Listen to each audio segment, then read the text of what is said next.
भगवान श्रीराम की जीवन कथा भारतीय संस्कृति, धर्म और आदर्शों का अद्भुत संगम है।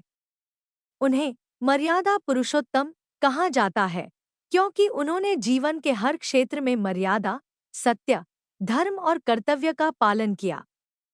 भगवान श्रीराम का जन्म अयोध्या नगरी में राजा दशरथ और रानी कौशल्या के घर हुआ। उनके 3 भाई थे, भरत, लक्ष्मण और शत्रुघ्न। बचपन से ही राम अत्यंत विनम्र, आज्ञाकारी और शूरवीर थे। उन्होंने गुरु वशिष्ठ से शिक्षा प्राप्त की और सभी विद्याओं में निपुण बने। युवा अवस्था में राम ने ऋषि विश्वामित्र के साथ जाकर कई राक्षसों का वध किया और यज्ञों की रक्षा की।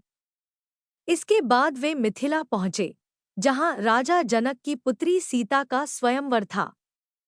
राम ने भगवान शिव का विशाल धनुष तोड़कर सीता से विवाह किया।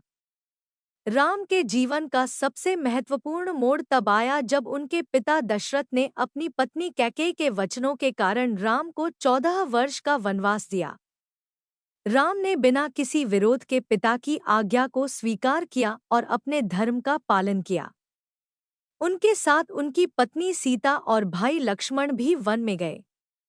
वनवास के दौरान कई कठिनाइयों का सामना करते हुए राम ने ऋषियों की रक्षा की और राक्षसों का नाश किया। इसी दौरान लंका के राजा रावण ने छल से सीता का हरण कर लिया। यह घटना राम के जीवन का सबसे बड़ा संकट बनी। सीता की खोज में राम की मुलाकात हनुमान और वानरराज सुग्रीव से हुई।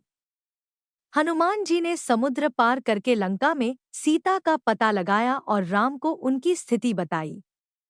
इसके बाद राम ने वानर सेना के साथ मिलकर समुद्र पर सेतु बनाया और लंका पर आक्रमण किया। लंका युद्ध में राम ने रावण और उसके भाई कुंभकर्ण सहित अनेक राक्षसों का वध किया। अंततः राम ने रावण का वध करके अधर्म पर धर्म की विजय स्थापित की और सीता को मुक्त कराया। यह विजय आज भी दशहरा के रूप में मनाई जाती है। वनवास की अवधि पूरी होने के बाद राम, सीता और लक्ष्मण अयोध्या लौटे। उनके आगमन पर अयोध्यावासियों ने दीप जलाकर उनका स्वागत किया, जिसे आज दिवाली के रूप में मनाया जाता है।